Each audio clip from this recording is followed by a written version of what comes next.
Hajin stepped off the transport ship and looked up at the massive towers of Nexus Prime Academy.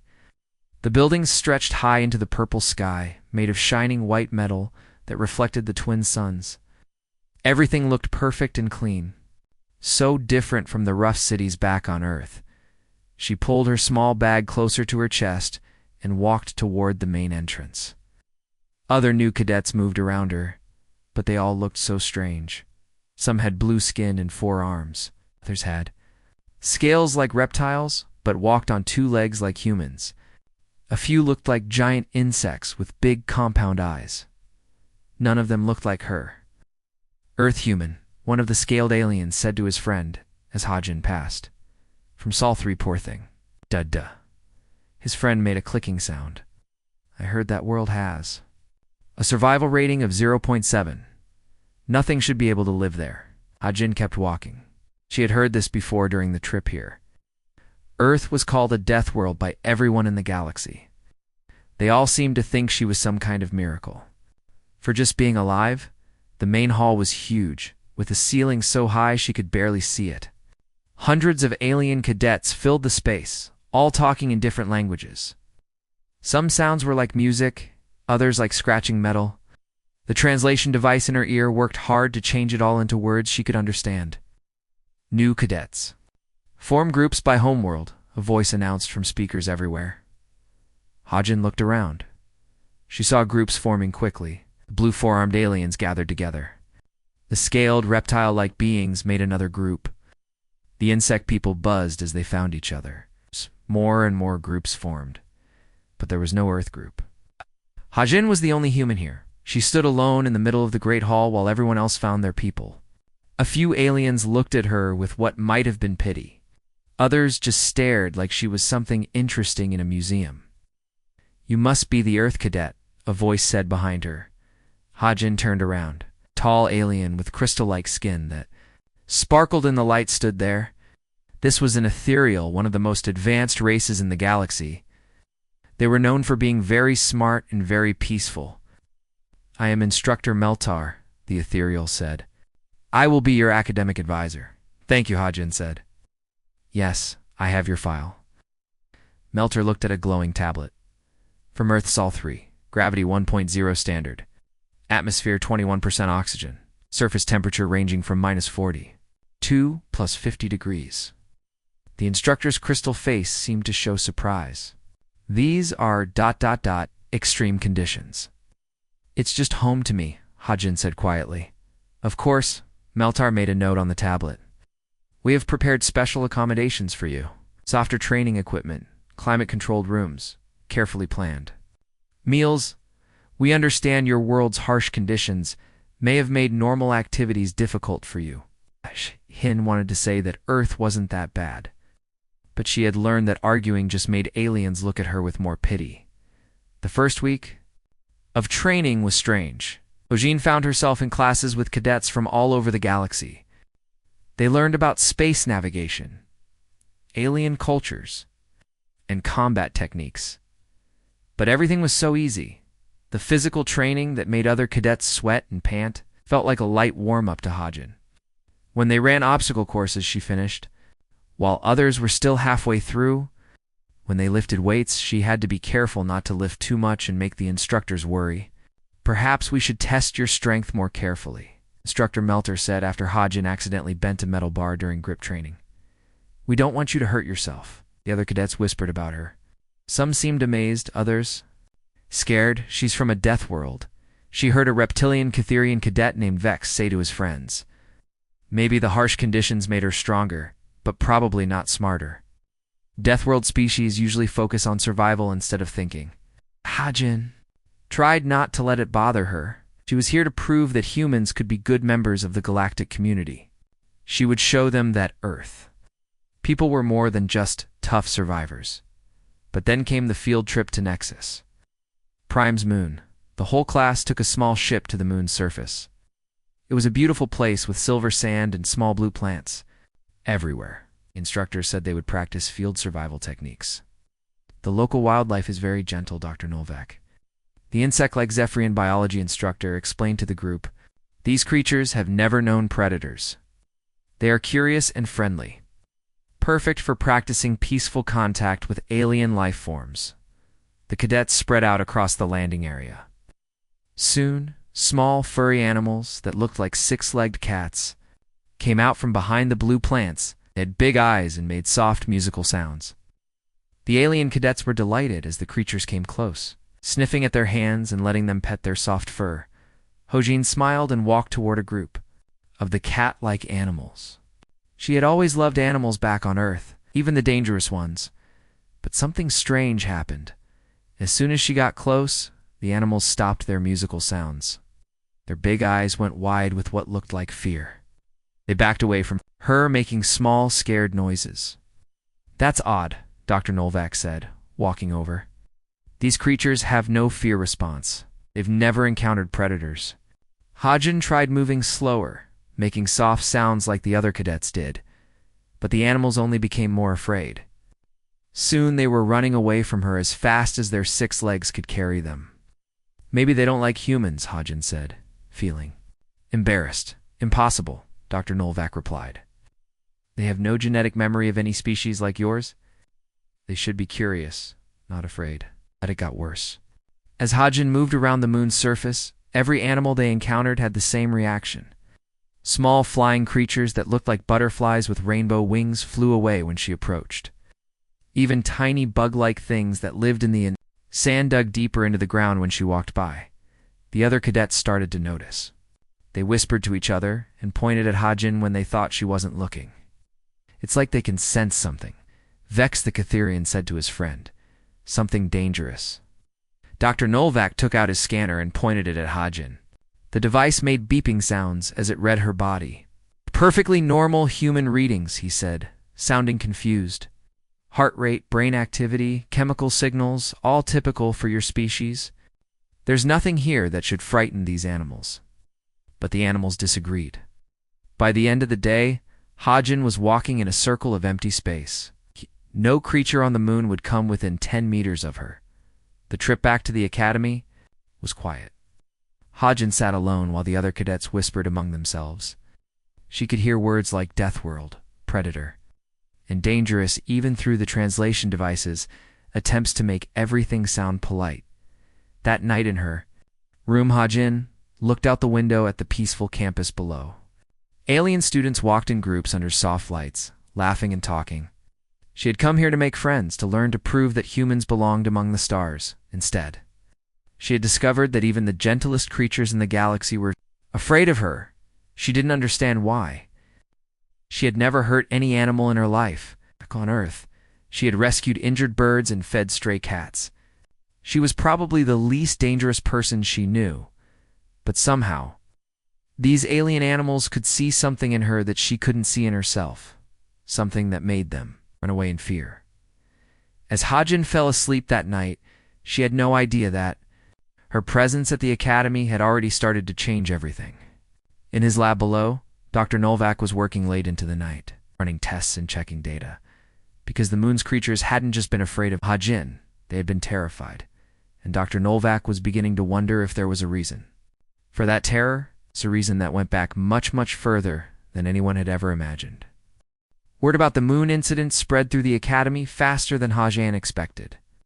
By the next morning, everyone was talking about the human cadet who scared away peaceful animals in the dining hall. Conversation stopped when Hajin walked by. Alien cadets stared at her with new eyes. Some looked curious, others worried. A few seemed afraid. Maybe it was just bad luck, Hajin told herself as she sat alone with her breakfast. But deep down, she knew something was wrong. Dr. Nolvac called her to his lab after morning classes. The Zephyrian instructor buzzed nervously as he looked at his computer screens. His big compound eyes reflected the light from dozens of charts and graphs. "Hajin, I have been studying yesterday's events," he said. "The animal behavior was very unusual. I would like to run some tests." "What kind of tests?" Hajin asked. "Simple ones. I want to scan your body more carefully. Check your eye, smell, your sounds, your energy." "Maybe we can find what the animals detected," Hajin agreed. She wanted to understand, too. Dr. Nolvac used many different machines on her, They beeped and hummed and flashed lights. At every test showed the same thing. She was just a normal human. I do not understand, Dr. Nolvac muttered. There is nothing unusual here. That afternoon, something happened that changed everything. High Chancellor Morden arrived at the academy without warning. The crystalline ethereal was one of the most important leaders in the galaxy. His body was made of living crystal that changed colors when he moved. He never visited small academies like this one, but he came because he heard about Hajin. I want to see this human for myself, he announced to the academy directors.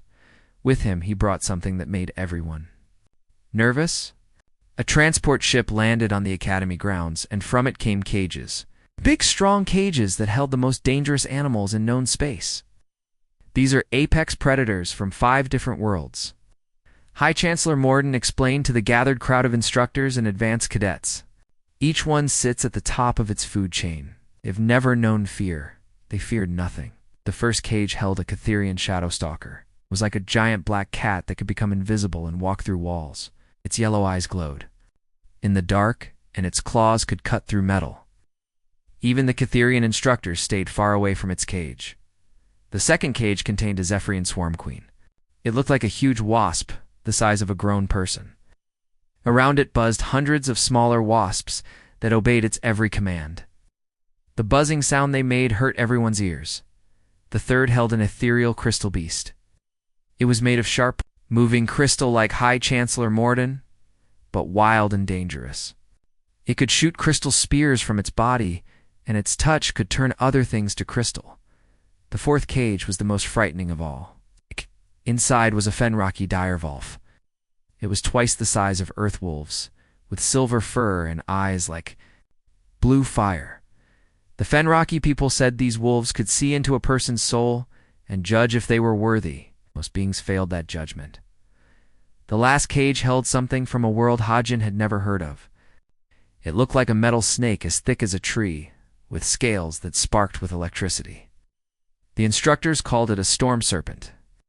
These creatures had been brought together to test a theory, High Chancellor Morden said. His crystal body flashed bright colors as he spoke.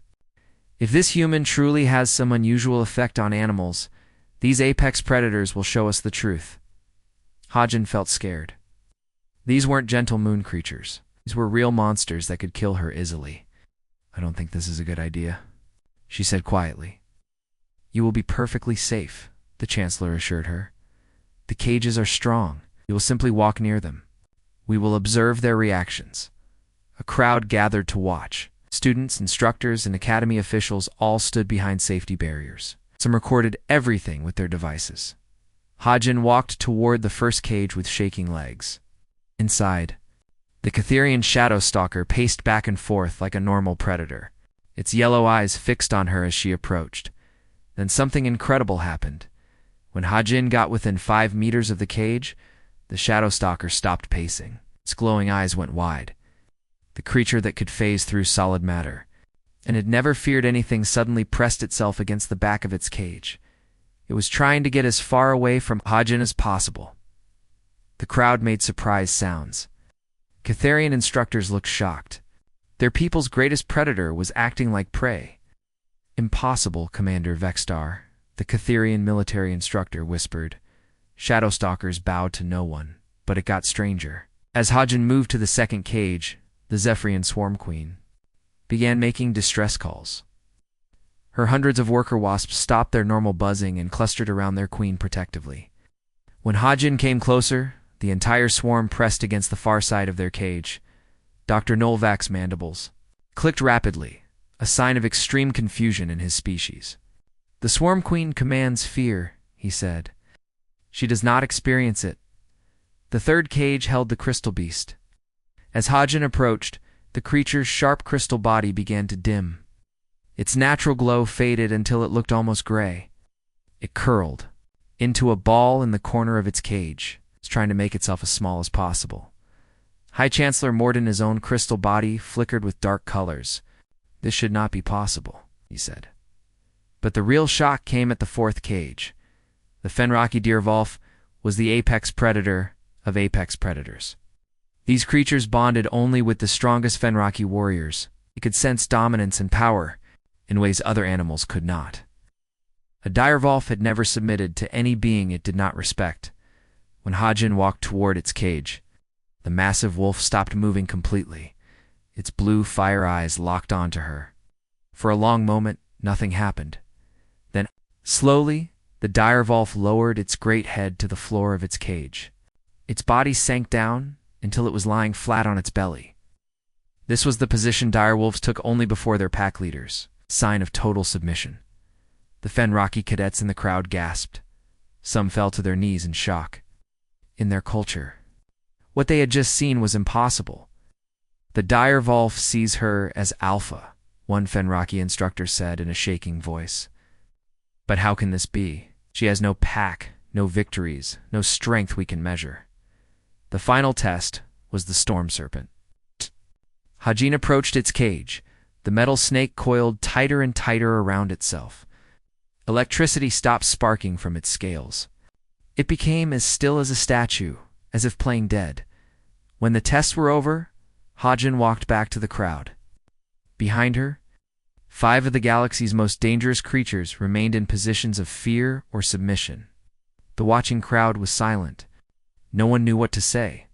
High Chancellor Morden's crystal body had turned completely dark, a sign of deep thought in ethereals. These results suggest something unprecedented, he said finally. These creatures have never encountered humans before. They have no learned fear of your species. Yet they all react as if...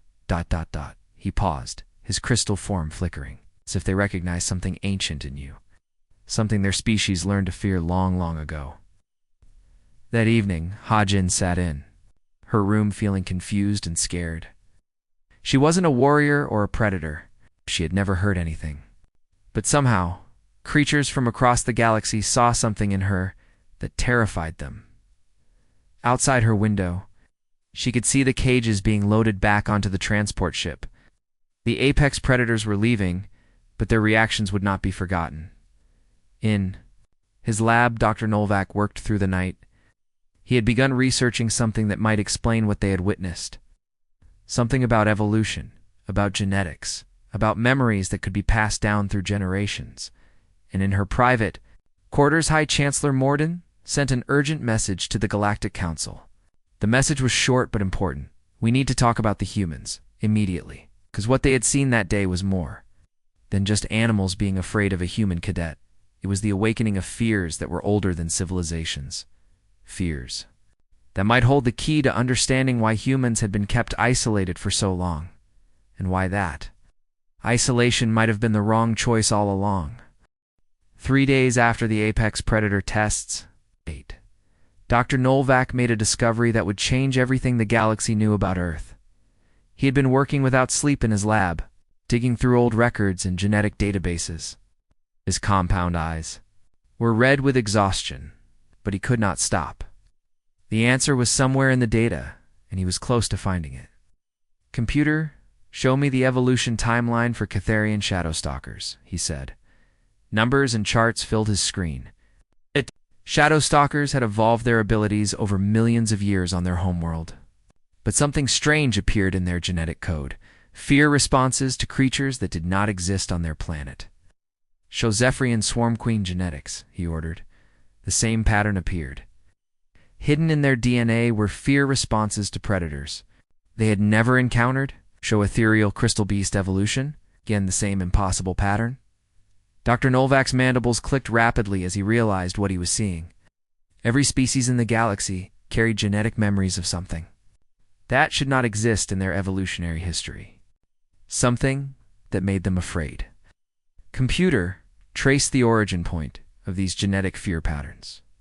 The computer worked for several minutes. When it finished, a single world appeared on the screen. Sol 3 Earth.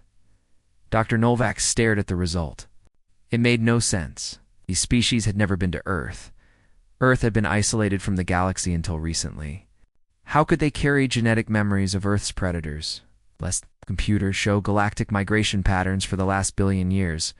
New charts appeared. They showed how life had spread across the galaxy through natural processes, asteroid impacts, solar winds. and cosmic events that carried primitive organisms between worlds. Dr. Novak saw the truth. Billions of years ago, Earth had not been alone. Life from Earth had spread to other worlds through cosmic accidents. But it was not just any life. It was Earth's predators. The hunters. The killers, and everywhere Earth's life landed, the local creatures learned one important lesson: run, or die. Over millions of years, only the species that could escape Earth's predators survived. They spread across the galaxy, carrying in their genes the memory of ultimate fear. The fear of Earth's children. Dr. Novak called an emergency meeting with the Academy directors. "What you are telling us is impossible," Instructor Meltar said. "After hearing the report, Earth has been isolated. Humans are primitive survivors, nothing more." "No," Dr. Novak replied, his voice shaking. Ow. "Humans are not the survivors of a death world. They are the reason it became a death world. Everything else learned to be afraid of them." High Chancellor Morden arrived within hours of Dr. Novak's call. With him came representatives from every major species in the galaxy. The meeting was held in the Academy's most secure room. "Explain your findings," the Chancellor ordered. Dr. Novak presented his research. He showed genetic evidence. From dozens of species, all of them carried fear responses to predator traits that only existed on Earth. All of them had evolved specifically to escape something that lived on Earth. This suggests, Dr. Novak said carefully, that Earth was not just another death world. It was the original death world, the template. Every species in this room descended from creatures that once shared space with Earth, life, and learned to run. Commander Vexstar, representing the Catherian military, stood up angrily. "This is ridiculous. My people are the greatest warriors in the galaxy. We fear nothing." "Your people evolved from creatures that escaped Earth predators," Dr. Novak replied calmly. "Your entire warrior culture exists because your ancestors learned that running away was sometimes the only way to survive." The crystalline High Chancellor flickered with dark colors. "Are you saying that every intelligent species in the galaxy exists because they ran away from Earth?" "Not just ran away," Dr. Novak said. "They ran away successfully. The ones that could not escape died out. Natural selection created a galaxy full of survivors, survivors of Earth." Captain Duhayan, a human officer who had been called to the meeting, looked confused. "But humans seem normal to me. We're not all killers and monsters." "Because you evolved too," Dr. Novak explained. Oh my God.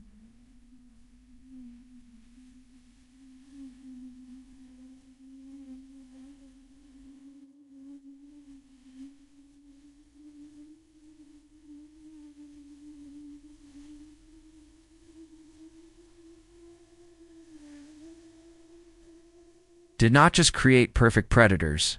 It created something more: predators that learned to control themselves, predators that chose not to hunt. A Fenrocky beast speaker named Kilroth had been silent during the meeting. Now he stood and spoke in a trembling voice. "Among my people, we have ancient stories," he said. "Legends of the first Alpha, a being so powerful that all creatures bowed before it without fighting. We thought these were just myths." He looked at Hajin, who had been brought to the meeting. "But direwolves do not lie," and that young human approached. "My people's greatest predator saw the first Alpha. It saw something our legends barely remember." Admiral Tewu, the senior human representative, had been listening quietly. Now he spoke. "So you are saying that humans are some kind of ultimate predator? That we are the thing every other species evolved to fear?" "Yes," Dr. Novak said simply, "but also no. You are the descendants of ultimate predators.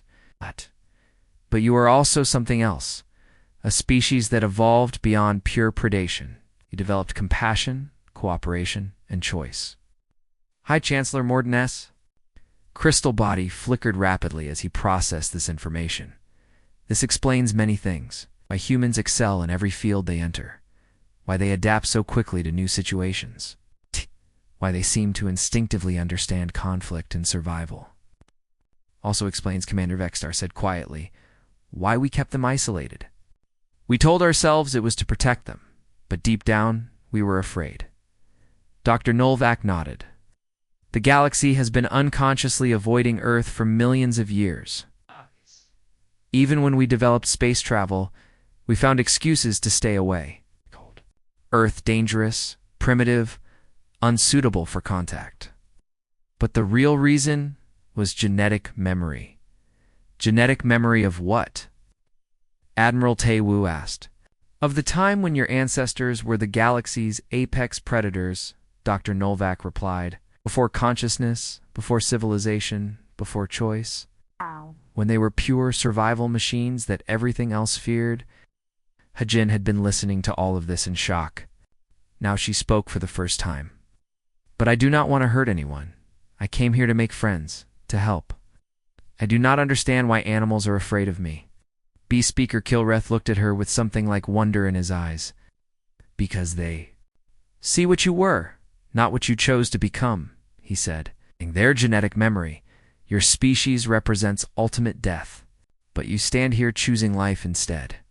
High Chancellor Morden turned to address the entire group. This changes everything we know about galactic history, about evolution, about humanity's place in the universe.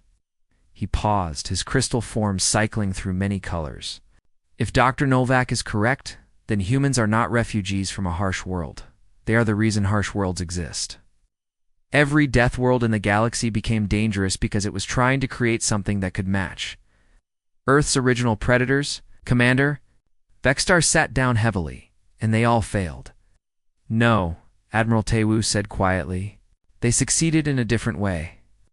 They created us, all of us, species that could survive, adapt, and eventually reach the stars. Dr. Nolvac clicked his mandibles thoughtfully.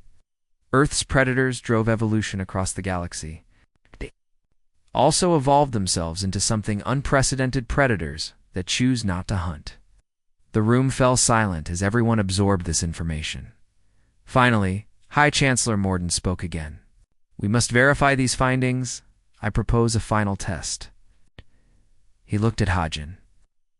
There is a place on the Moon Sanctuary where we keep the most dangerous specimens in the galaxy. Creatures that have been isolated for thousands of generations, with no contact with any other species. If your theory is correct, Dr. Nolvac, they will still fear this human child. Hajin felt scared, but she nodded. She needed to know the truth about herself and her species. If the test confirms what we suspect, the Chancellor continued, then we must decide what to do with this knowledge. Do we tell the galaxy that humans are the thing their ancestors learned to fear, or do we hide this truth? Admiral Taewu stood up straight. The truth is always better than lies, he said. If my species really is what you say we are, then we need to prove we are also what we choose to be. The meeting ended with plans for the final test. But as the representatives left, each carried with them a disturbing new understanding of galactic history. They were not the dominant species. They thought they were. They were the survivors, and the thing they had survived was standing right there in the room with them.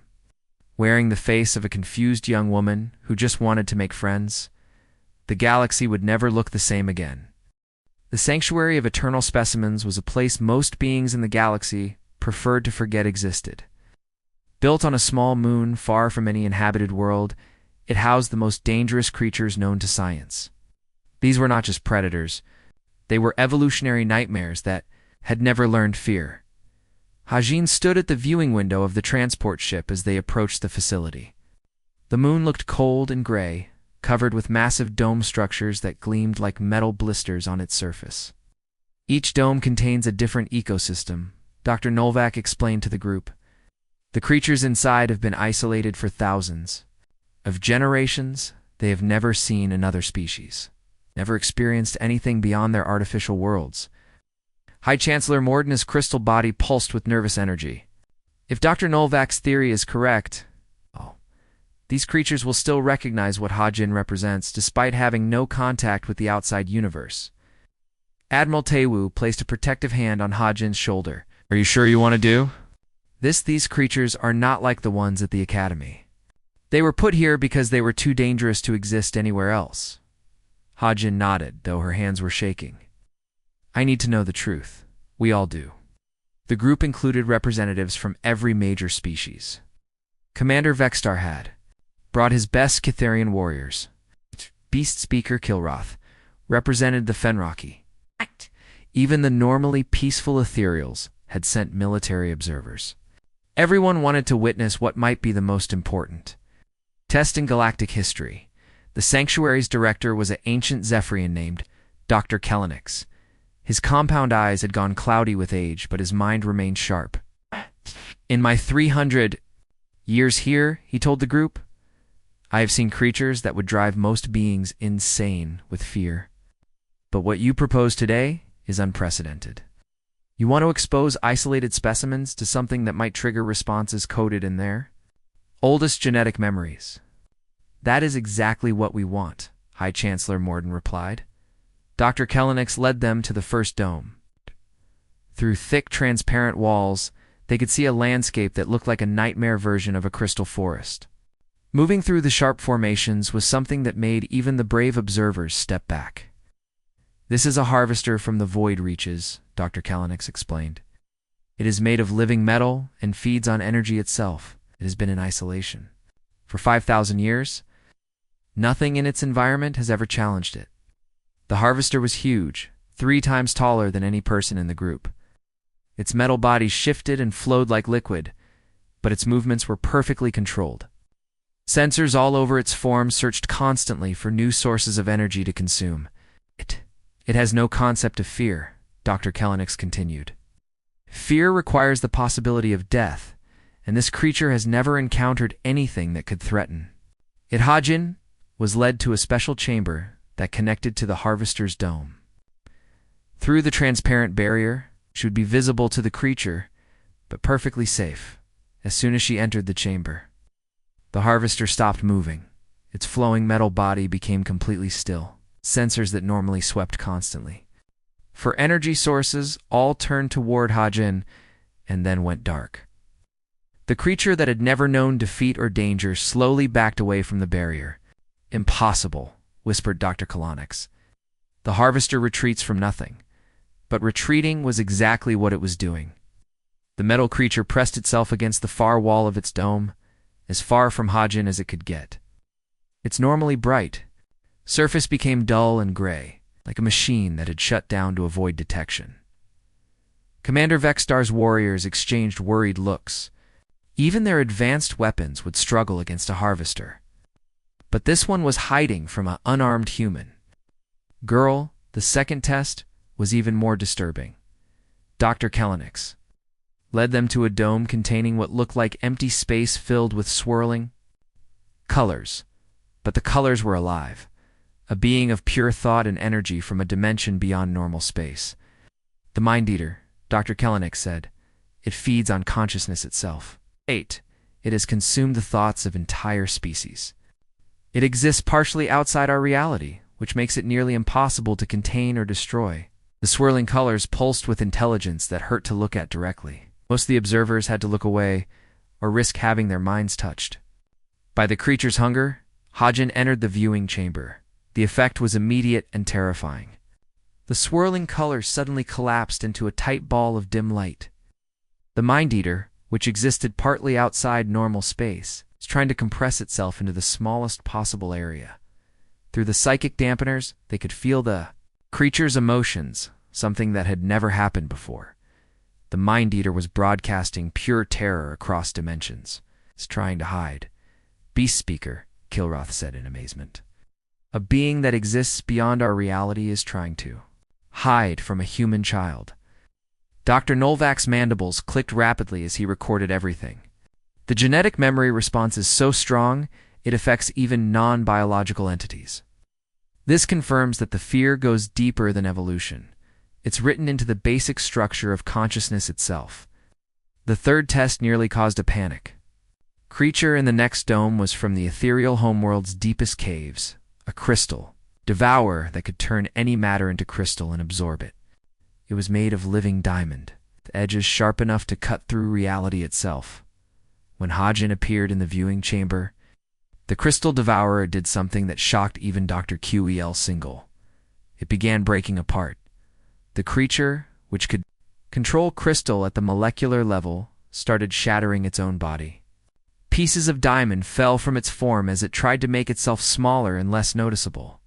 "It's dismantling itself," High Chancellor Morden said in disbelief. "A being made of living crystal is destroying its own structure rather than face whatever it sees in that human." But the most shocking test came last. Dr. Kellenix led them to the deepest dome, where absolute darkness filled the space beyond the viewing wall. "This contains something we discovered in the space between galaxies," he said quietly. "We call it the Absolute. It is older than our sun, possibly older than our galaxy. It has existed since the early universe and has never encountered defeat." "What does it look like?" Hajin asked. "No one knows," Dr. Kellenix replied. "It exists in perfect darkness and destroys anything that tries to illuminate it. We know it's there because reality bends around it, but we have never seen its true form." Hajin entered the chamber. For a moment, nothing happened. Then the darkness began to move. Something vast and ancient stirred in the dome. The observers could feel its attention turning toward Hajin, like the gaze of something that had watched galaxies form and die. But then, for the first time in the sanctuary's history, light appeared in the Absolute's dome. Not bright light, just enough to show that the creature was retreating to the furthest corner of its prison. The being that destroyed light itself was allowing illumination to exist, because being seen was less terrifying than being close to whatever it sensed. In Hadashjin, the watching crowd stood in complete silence. They had just witnessed something that changed their understanding of the universe itself. "These creatures have been isolated for thousands of years," Dr. Nolvac said finally. "They have no genetic memory of Earth, no learned fear, no contact with the outside universe, yet they all recognize something in this human that terrifies them." High Chancellor Morden's crystal form had turned completely black, the deepest state of thought possible for his species. "The implications are staggering," he said. "This suggests that the fear of Earth's predators is not just genetic, it's fundamental. Written into the basic laws of consciousness and existence." Admiral Tae Woo looked at Hajin with new understanding. "Every thinking being in the universe carries the memory of what your ancestors were. But what does this mean for us now, Commander?" Vexter asked. "How do we live with this knowledge?" Hajin had been quiet during all the tests, but now she spoke. "These creatures are afraid of what humans used to be," she said. "But I am not my ancestors. I choose who I want to be." "Breathe." B-Speaker Kilreth nodded slowly. "The dire wolves see truth in living beings.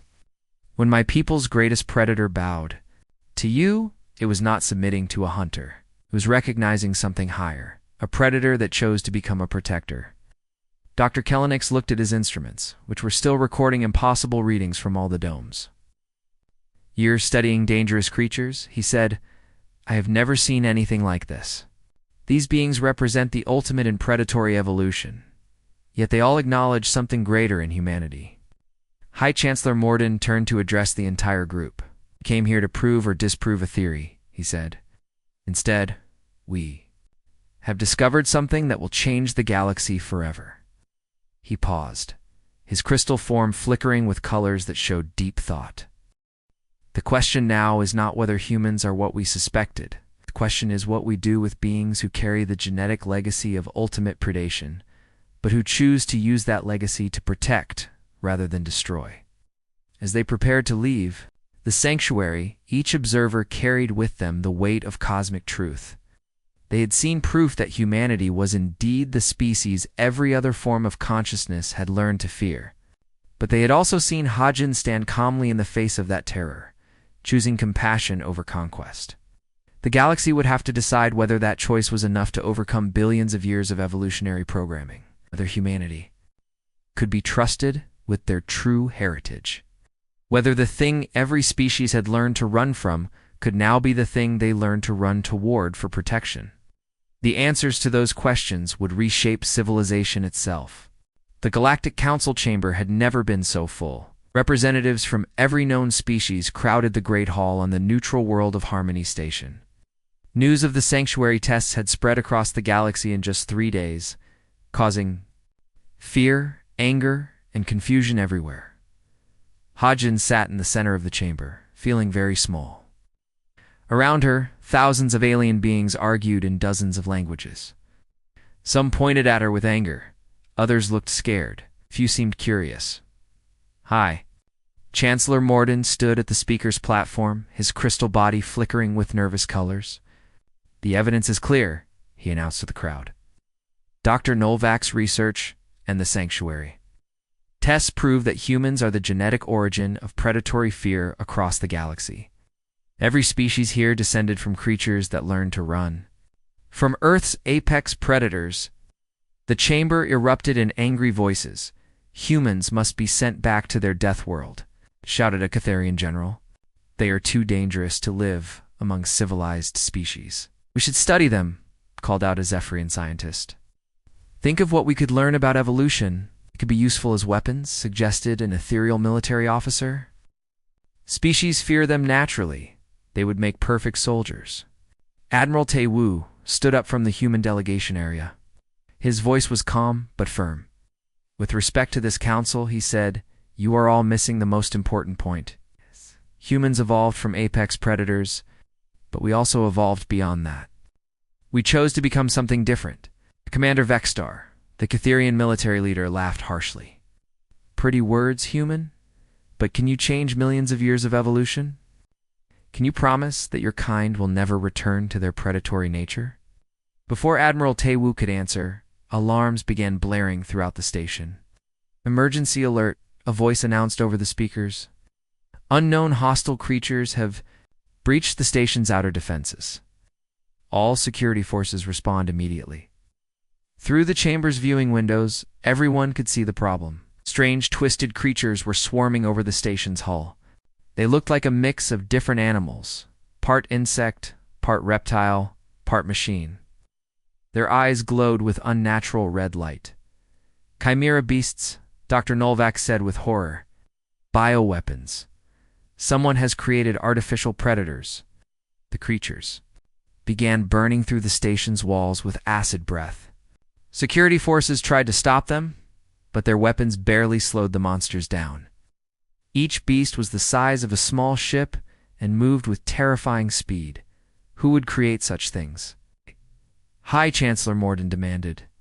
On the main screen, a face appeared, another Catherian, but one with scars across his scaled features and madness in his yellow eyes. "I am General Sektar of the Catherian Purity Movement," the figure announced. "For too long we have lived in fear of the galaxy's past. Today I release creatures that fear nothing, not even the cursed humans." The bioweapons began breaking into the station. Regular security forces fled as the monsters approached. Now, these creatures had been designed to have no fear responses at all. They attacked everything that moved. "The chamber's defenses cannot hold against those things, Commander," Vextar said grimly. "We need to evacuate immediately." But there was no time. The first Chimera beast broke through the chamber's main entrance. It was huge, with claws like swords and teeth that dripped with poison. Its red eyes fixed on the crowd of terrified delegates. Creature roared and charged toward the packed chamber. Then Hajin stood up. She walked calmly toward the monster. Behind her, thousands of alien beings watched in stunned silence.